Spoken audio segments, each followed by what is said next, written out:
What's up, people? Welcome back to the Casual Corner. I'm not gonna take too much of your time here. Um, Topic I wanted to go over though. I just finished some more character episodes for Tekken, and I was thinking of between Tekken, Street Fighter, King of Fighters, Mortal Kombat, all the fighting games that we have, the latest games out. Well, in the fighting games genre, I wanted to go over what I thought was when the best when it comes to the story. Which one of the fighting games has the best story mode or story development, whatever you want to call it, going forward? And I know some people might feel some type of way. This is my opinion. I'm gonna just get that out the door, but of course, after beating Street Fighter, I finished Street Fighter Story Mode 2. Well, the World Tour Mode. And I did some of those character episodes. I have yet to do all of them on there. I need to finish them as well, but I kind of got the gist of the story. Although they implemented it kind of stupidly in the game itself.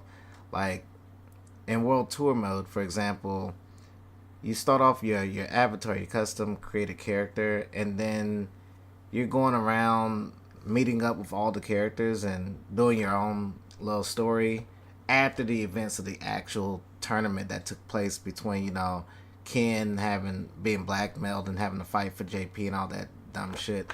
Um, but I think they're still going into it with the DLCs. If you've been up to date with like the game so far, Ed's done came out already, and I think they're alluding to Ed M Bison coming back and taking over Ed. I think I could be wrong.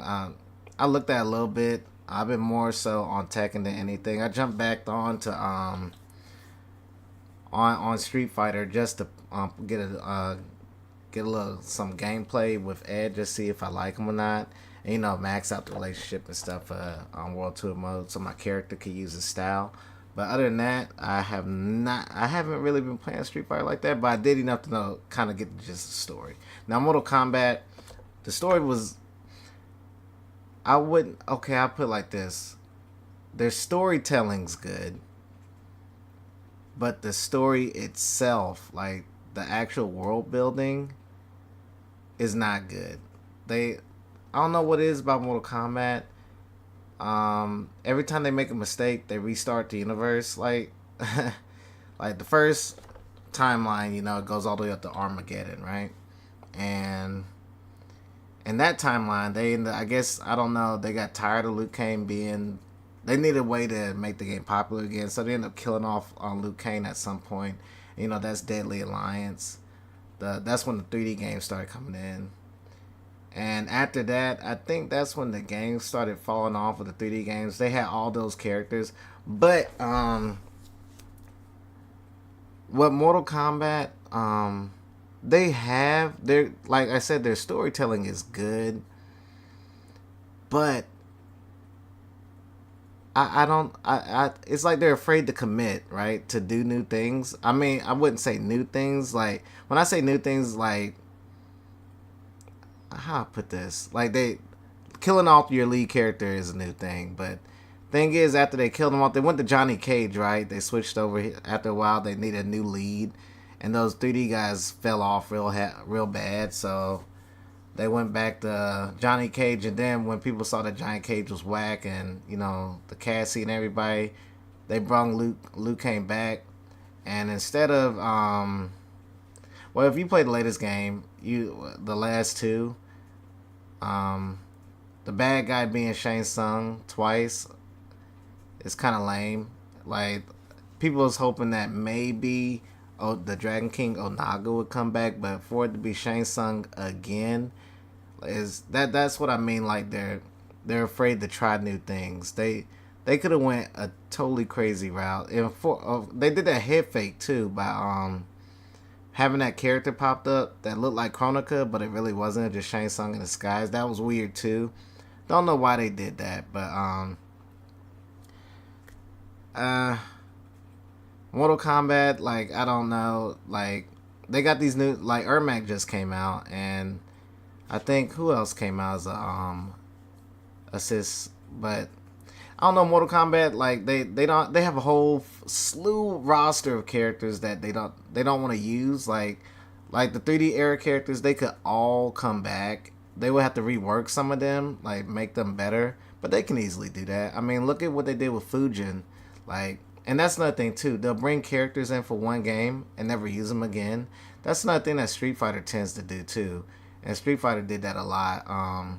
Like some that's another thing. Street Fighter also, with this Street Fighter 6, it takes place in Metro City, and I think I've already went over this in one of my last videos. How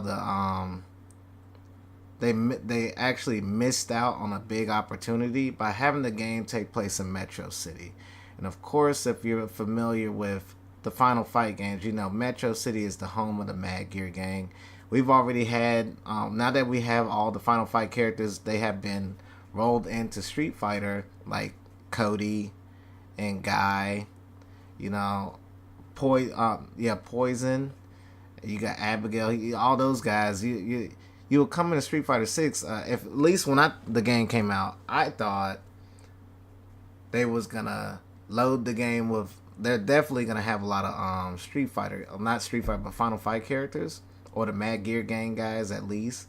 Um, they did, but not in the way that they should have. Like the Damn character, he's a member of the Mad Gear Gang, and of course I get that this is the future, so some of those members are not gonna be in the gang no more.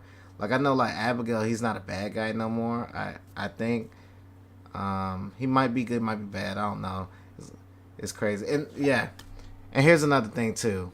Street Fighter is starting to, I don't know, like all their characters except for like I would say M Bison, all their characters are, instead of being like bad guys, they're trying to make them all like just misunderstood. Like for instance, the Poison Fang dude, he has an apprentice, that the other chick that came in the game that had the poison nails or whatever. She's It's like she's not necessarily a bad guy, but she does fall on the dark side, kind of like Jury. You know, Jury was a bad guy. Now she's anti-hero, hanging out with Cammy and Crimson Viper, and it's weird. It's like you need to have a definite bad guy, definite good guy. Street Fighter 6 suffers from that. That's why that game feels weird. It's like I don't know where they're trying to go. Maybe they don't know how to set up a good villain. Like JP is the bad guy, but you know, is he though? Like I don't know. He doesn't seem like he's doing a lot of bad guy stuff. Yeah, he has a psycho power, but and he has done some bad thing, but he seems like just like an evil banker dude. I don't know. Like if you ask for a loan from the bank, he denies you. You're like, man, I hate this guy. He seems like that, but not bad as the sense of like a M Bison. He's trying to take over the world, bad guy, you know. And I don't know. And like I said, they didn't. They like I said, the Metro City being the backdrop of the game, and not having no Cody. They do kind of have a stand-in for Guy with Kimberly, so that's cool. But no Hagar. You know, people been wanting him for a while. You got some characters for. Well, no, Final Fight 3. You had that one Hispanic dude that has swords and stuff. You fight him in the game, but he's more like a custom avatar dude, and pretty bullshit when at that he does that little spinny chop thing that kills you real fast. But other than that, that's his only appearance in the game. No Lucia. She was literally in Street Fighter 5, but she's not there. And she was in Final Fight 3 as well. Don't know why she didn't make a comeback. That would have been cool to have her come back. I mean, there's still time. They could still put her in later down the road, along with the other Mad Gear Gang members. But it's just weird that the game would come out and they wouldn't have those guys there. So it seems like a missed opportunity. There's a lot of characters too. But yeah, Street Fighter story, it seems like they don't know where to go. They have a lot of characters that they could use to develop storylines, but I don't know. It's like they're playing it safe. But we'll see what happens after Akuma comes out. But yeah, I don't know. Street Fighter 5, after Street Fighter 5, what they did with how they had M Bison get beat by Ryu, kind of let me down with the story, and It's just weird that the end of M Bison came from the hands of someone that don't really have nothing to do with M Bison. For instance, like the whole point of that game, you know, Charlie comes back to get his revenge against M Bison, but he ends up dying. Spoiler alert: he ends up sacrificing himself during the final fight, and it doesn't really do nothing to M Bison. So you'll think that Gao, I mean Chun Li and Camille, all three of these characters are there, right? They all have some major vendetta with the dude. Like Gao, his friend was killed by M Bison twice. Charlie, Chun Li, her dad was killed by M Bison, and Cammy, she was used and brainwashed to be a freaking puppet for M Bison, along with the other dolls. You know, so all three of these characters have a hand in trying to beat this guy. They had the most the gain from beating this dude, but yet none of them defeated him. It was Ryu coming in clutch and defeating M Bison with the power of nothingness. Which, I mean, that's cool, but I feel like Ryu has his own thing. Like while the M Bison Shadow Lu thing is over here, you got Gao and them handling that. Ryu and Ken and everybody else is handling the Akuma stuff, and I guess just trying to be the strongest dude in the world or whatever, some Baki shit on the other side. So they gotta do that. I don't know what they should keep it like that. I mean, yeah, Ryu can come in and help, and I know he's the face of Street Fighter, but he's not the. That's not his thing. That's not his story. In fact, if anything, Gao should have beat him, but Gao's always been a letdown to me, so I don't know. That dude boring, but like I said, Mortal Kombat, it's like they're scared. They end up killing off characters that they don't like. I mean, look at Cassie and the four new characters, the young Gunners and all them. Like Katana kills them all at the end during the story of MK1. So I thought that was funny, but at the same time, it shows that they're afraid to change, and they keep just doing the same repeated thing over and over and over again. So I don't know. Their story's whack. Tekken, surprisingly, their story is stupid too. Of course, like I said, if you caught my last video, I went in on how Tekken has other storylines, right? That they could go in on, but it's like they don't care. I don't get it. Like, of course, like if you're a King player, you know where I'm going with this. Especially, yeah, you know, Marduk King, Armor King, unresolved. That whole beef they got going. Leo's deal with her mom being assassinated by the orders of Kaz, unresolved. So on and so forth, stuff like that. There's so many unresolved, like and Brian and Yoshimitsu, that whole thing, and Alyssa, unresolved. They don't even care. But this is why, in my opinion, I feel that King of Fighters. I'm not too familiar with the last game, but I know that they're pushing Shun'ei to be the new protagonist, him and that girl, as the new protags of the story going forward. Of course, Kyo and Iori and the other chick, the twin lady or what, I forget her name. They're still there to fight off Orochi, but the torch has officially been passed to Shun'ei now. And I know a lot of people don't like him, but I mean, that it's the way of the future. You know, you got passed the torch on to the younger fighters or whatever, which is what the other games should be doing too, especially in Tekken. They kind of did with Tekken, but not with all the characters. But yeah, King of Fighters, I love their story. In fact, their world building is pretty. In fact, you could compare their world building to the MCU, at least early MCU. You know, of course, they had all their. You could treat all the other games, like for instance, King of Fighters made up of multiple titles, franchises under one giant, right? So you have Art of Fighting, as you know, Ryo, Robert, and what's her name? The little sister. I forget her name. I can't remember her name for the life of me right now. But then you got Mr. Karate. You know, his dad, Ryo's dad, Takuma. That's his name. And then you got their bad guy was Mr. Big, and then that's where King also comes from. You know, King. That's the kickboxing Muay Thai champion that disguised herself as a dude. Because I guess gender equality stuff back then, but you know that stuff like that's changed. But that's beyond the point. But Art of Fighting's one, and like I said, Ryo and his homies, they're heroes of that game. Then of course everybody knows about Fatal Fury, the Bogard brothers, Terry and Andy both, Mai, Shiranui, and Joe. You know all those guys and Geese Howard, Billy Kane. You know they all those is made up of all these titles underneath one banner. So and they handle these characters. You know each of these games have their own heroes. Terry Bogard is pretty known for being the guy that took down Geese. Um, then you have Ryo. He's the one that took down Mr. Big.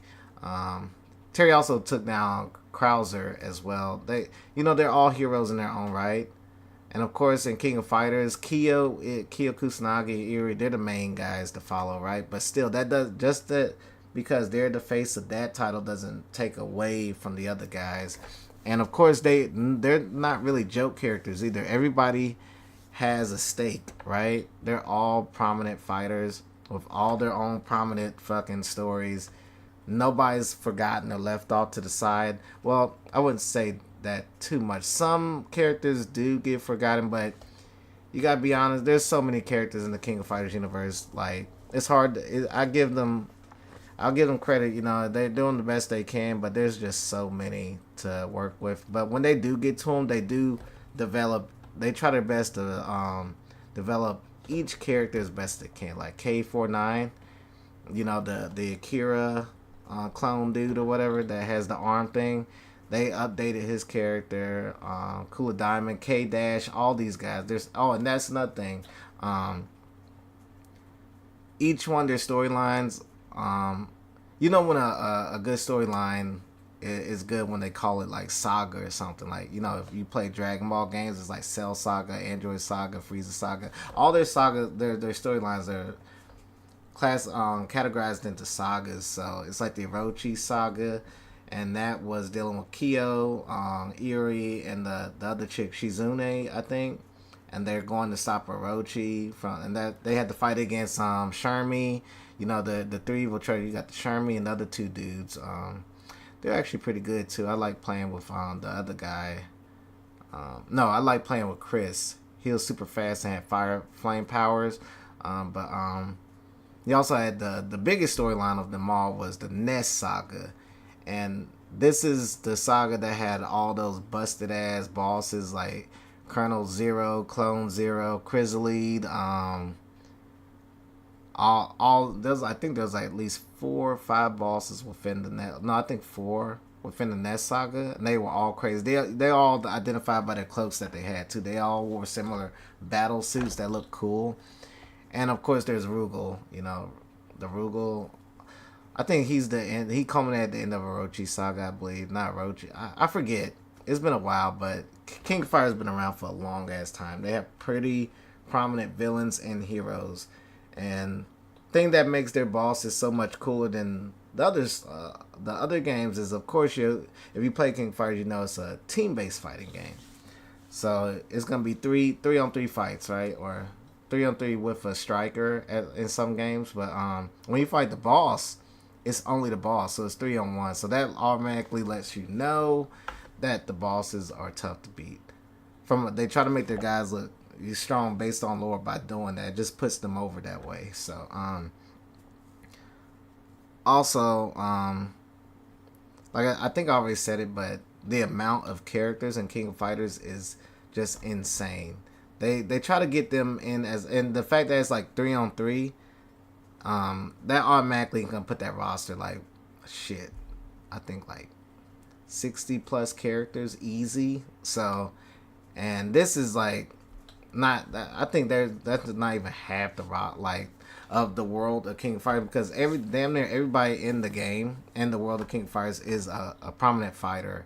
Unlike in Tekken and stuff and DOA, you have some other guys like Leo's mom and shit like that. Damn near everyone in King of Fighters is a fighter. And they also make sure to go in on all these character stories as well. So, although you don't hear too much about King of Fighters, I think their world building and although their storytelling could do some work, like I think Mortal Kombat has the best when it comes to storytelling. because they make it like a movie or a show or whatever. When you play the campaign mode, you get to see the characters speaking with each other like they would, not in a battle, but how moving around, conversing with each other, interacting with each other like you would if you was watching a TV show or a movie or something like that. And then when it comes to a fight, then it cuts to fight mode or whatever. None of the other games kind of do that. Well, I would say Street Fighter does it somewhat, but it can be goofy at times. Some things don't make sense.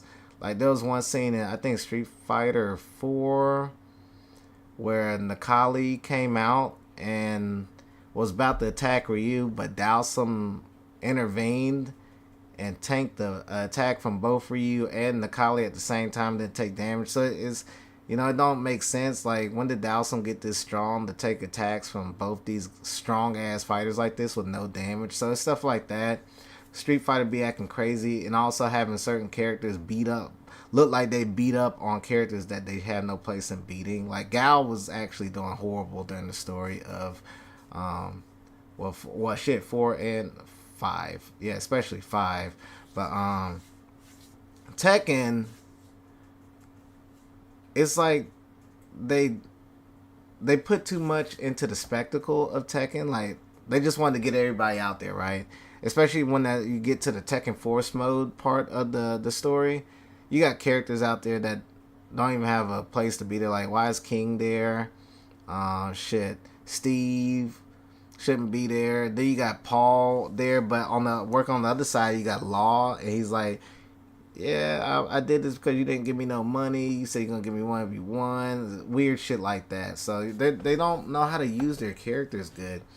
And also, they don't have defined villains in Tekken anymore either. Like, everybody's like riding the line. Either they could be good, they could be bad. Like, everyone's misunderstood. I don't get it, but yeah.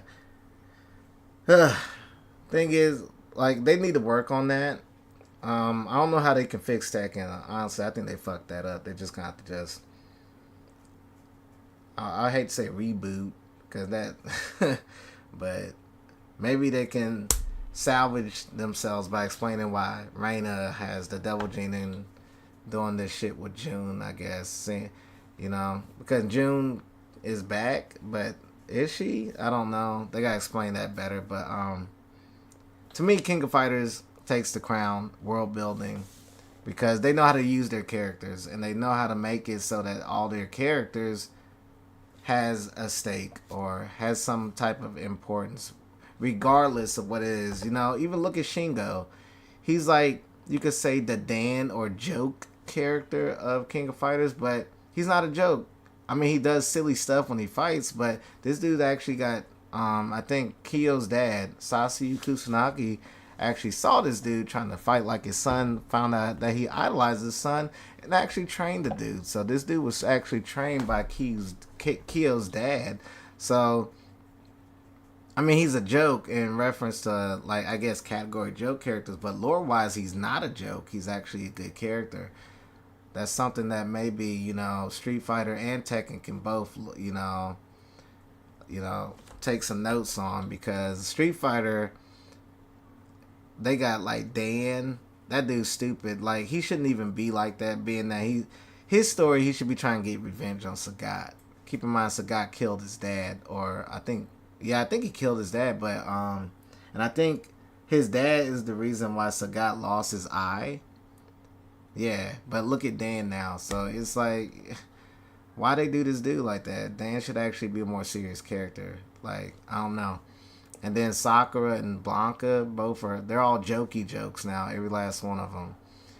And that's why Karen, she came, when Karen first came in, she was a rival to this bitch, but she done since surpassed her. They done pushed Karen up to be like on the levels of Chun-Li and Cammy now, while Sakura's just down there fucking around with Blanca and them. So yeah, I don't know why.